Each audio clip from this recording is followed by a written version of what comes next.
మన అంబటి రాంబాబు నారా లోకేష్ గారి గురించి ఏం మాట్లాడాడో ఒకసారి విందాం. Is not Lokesh, love cash. Cash love చేస్తాడు, అందుకనే మంచి పేరు పెట్టారు. నాకు ఒకసారి చనిపోయాడు హరికృష్ణ గారు చెప్పాడు, వాళ్ళ మేనమామే నాకు బాగా అప్పుడప్పుడు కలుస్తుండేవాడు. మా లోకేష్ చిన్నప్పుడు దాన్ని ఏమంటారు, అన్నప్రసాదం రోజున అన్ని వరుసనే పెడతారు. కత్తి, పెన్ను, క్యాషు, వ్యవసాయ పనిముట్లు ఏది పట్టుకుంటాడండి. మా లోకేష్ మా మేలో డైరెక్ట్కి వెళ్ళి క్యాష్ పట్టుకున్నాడండి. అందువల్ల మా Lokesh is loving cash, love cash. Cash ఉంటే ఏ పనైనా చేస్తాడు, మంగరీలో అయినా. చూసారా అంబటి రాంబాబు ఎలాంటి మాటలు మాట్లాడుతున్నాడో వ్యంగ్యంగా. చనిపోయిన హరికృష్ణ గారు ఈయనకి చాలా క్లోజ్ అంట, అప్పుడప్పుడు కలిసేవాడంట. ఈయనకి పాపం మొత్తం వ్యక్తిగత విషయాలన్నీ చెప్పేవాడంట.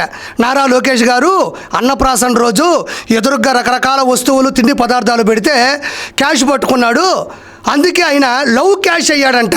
సరే, నీ దృష్టిలో నువ్వైతే లవ్ క్రష్, మనకు చాలా చాలా క్రష్లు ఉన్నాయి, గంట అరగంట రకరకాల సన్నివేశాలు సందర్భాలు ఉన్నాయి. మరి నువ్వైతే లవ్ క్రష్, ఎన్ని క్రష్లు ఉన్నాయో మరి నాకైతే తెలియదులే. కానీ నారా లోకేష్ గారు లవ్ క్యాష్, అన్నప్రాసన రోజున డైరెక్ట్గా వెళ్ళి క్యాష్ను పట్టుకున్నాడు అంటున్నావు. సరే, నువ్వు ఎంత మాత్రం నిజం మాట్లాడుతున్నావో ప్రజలకి నిజాయితీగా తెలుసులే. కానీ మరి వైఎస్ఆర్సీపీ పార్టీకి సంబంధించినటువంటి నాయకులు అన్నప్రాసన రోజు ఏమేమి పట్టుకున్నారో చూద్దామా. జగన్ గొడ్డలు పట్టుకున్నాడు, అంబటి సంజు సుక్కును పట్టుకున్నాడు, పేరుని రేషన్ పట్టుకున్నాడు, కొడాలి కొట్కాలు పట్టుకున్నాడు, అమర్నాథ్ గుడ్డు పట్టుకున్నాడు, పెద్దిరెడ్డి ఎర్రచందనం పట్టుకున్నాడు, మిథున్ రెడ్డి లెక్కర్ పట్టుకున్నాడు, గోరెంట్ల మాధవ్ నిక్కర్ పట్టుకున్నాడు, అనంత బాబు దళితుల గొంతు పట్టుకున్నాడు. ఇదంతా భగవంతుడు గుర్తు పెట్టుకున్నాడు, అందుకే 5 ఎత్తి పెట్టుకున్నాడు. జగన్మోహన్ రెడ్డి 11కి సర్ది పెట్టుకున్నాడు. ఇంతకన్నా మీ గురించి ఏం చెప్పాలి?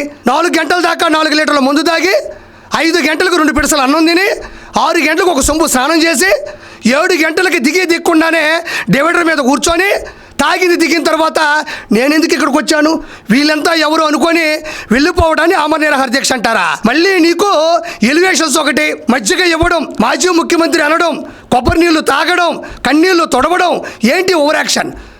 నువ్వు చేసింది ఉదయం స్టార్ట్ చేసావు, మధ్యాహ్నం కల్లా వెళ్ళిపోయినావు. ఇది ఆమరణ నిరాహార దీక్ష చేసావా? ప్రత్యేక ఆంధ్ర రాష్ట్ర సాధన కోసం తెలుగు వారి ఆత్మగౌరవాన్ని, ఆత్మవిశ్వాసాన్ని, ఆత్మాభిమానాన్ని కాపాడడానికి 58 రోజులు చేసిన పొట్టి శ్రీరాములు గారి యొక్క దీక్షనేమంటారు అంబటి రాంబాబు? నీ మొహం మీద ఉమ్మేస్తున్నారు. నువ్వు ఆమరణ నిరాహార దీక్ష చేసావా? సిగ్గు లేకుండా మళ్ళీ ఎలివేషన్స్ ఒకటి నీకు. ఈరోజు నారా లోకేష్ గారి గురించి మాట్లాడే స్థాయా? నువ్వు అన్నప్రాసన రోజు, మరి పాపం నువ్వు అన్నప్రాసన రోజు ఎదురుగా కత్తులు, కట్టారులు, అన్నము, వాయిద్యాలు, ఆ పక్కన పుస్తకాలు పెడితే దోక్కుంటా వీళ్ళు పుస్తకాలు పట్టుకున్నావు.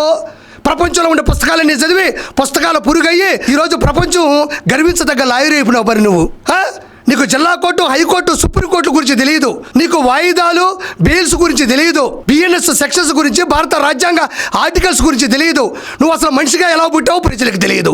ఈరోజు నేను కాదు, డైరెక్ట్గా ప్రజలే ఈ విషయం గురించి మాట్లాడుకుంటున్నారు. నారా లోకేష్ ఈ మాట చరిత్రలో నిలబడిపోతుందని, చరిత్రలో ఉండబోతున్నాడని తట్టుకోలేక మీ కోసాలు కదిలిపోతూ నిన్ను తీసుకొని వచ్చి రోడ్డు మీద ప్రెస్ మీట్లు పెట్టించేంత స్థాయికి జగన్మోహన్ రెడ్డి దిగజారిపోయాడు. ఈరోజు ఈ పదం గుర్తుపెట్టుకో. లోకేష్ అంటే ఏపీ అభివృద్ధికి లొకేషన్, మీ గుండెల్లో మిగిలిపోతున్న ఫ్రస్ట్రేషన్. ఖచ్చితంగా మీరు వెళ్తారు కేసుల్లో పోలీస్ స్టేషన్, మీ బతుకులు బస్ స్టేషన్. ఇది మీ సిచ్యువేషన్. కాబట్టి హరికృష్ణ గారు చెప్పారు, లోకేష్ గారు డబ్బులను ఇష్టపడతారు అనేది ఎంతవరకు వాస్తవం అనేది ప్రజలకు తెలుసు. బఫోన్ అని ప్రజలే మాట్లాడుకుంటున్నారు ఈరోజు. కాబట్టి హరికృష్ణ గారు చెప్పారు, హరికృష్ణ గారికి నీ మాత్రం ఫ్రెండ్ దొరకలా, నీ అంత అద్భుతమైన లాయర్ దొరకలా. ఆయన స్థాయి ఏంది? ఈరోజు తెలుగుదేశం పార్టీ అంచెలంచెలుగా ఎదగడంలో ఆ రోజు వేసిన పునాది రాళ్లలో ఆయన కీలకమైన వ్యక్తి. ఎన్టీ రామారావు గారి యొక్క వాహనాన్ని నడిపిన రథ సారథి. ఆయనకి పెద్ద పెద్ద మేధావులు, పెద్ద పెద్ద రాజకీయ నాయకులు, ఉద్దండులు వాళ్ళందరూ పరిచయం ఉంటారు. కానీ నీ మాదిరిగా దొంగలు, నీ మాదిరిగా ప్రజల సొత్తు నూకేవాళ్ళు, నీ మాదిరిగా ఆడవాళ్ళ గురించి అనుచిత వ్యాఖ్యలు చేసేవాళ్ళు ఎందుకు ఉంటారయ్యా? ఆయన కానీ ఉంటే ఈరోజు ఎగిస్తనేవాడు, ఏడబడేవాడు, జీపీఎస్లో కూడా దొరుకుండేవాడు కాదు నువ్వు. కాబట్టి అంబటి రాంబాబు చివరికి ఒకటి చెప్తున్నా, గుర్తుపెట్టుకో. నువ్వు చిన్నప్పుడు తప్పులు చేస్తూ ఉంటే మీ నాన్న దగ్గరకు పిలిచి రే ఇవన్నీ రాంగ్ బాబు అన్నాడు. నువ్వు దాన్ని రాంబాబు అని పెట్టుకున్నావు. ప్రజలేమో కాంబాబు అంటున్నారు. ఇంకా నీ పని అయిపోయింది బాబు. Thank you so much.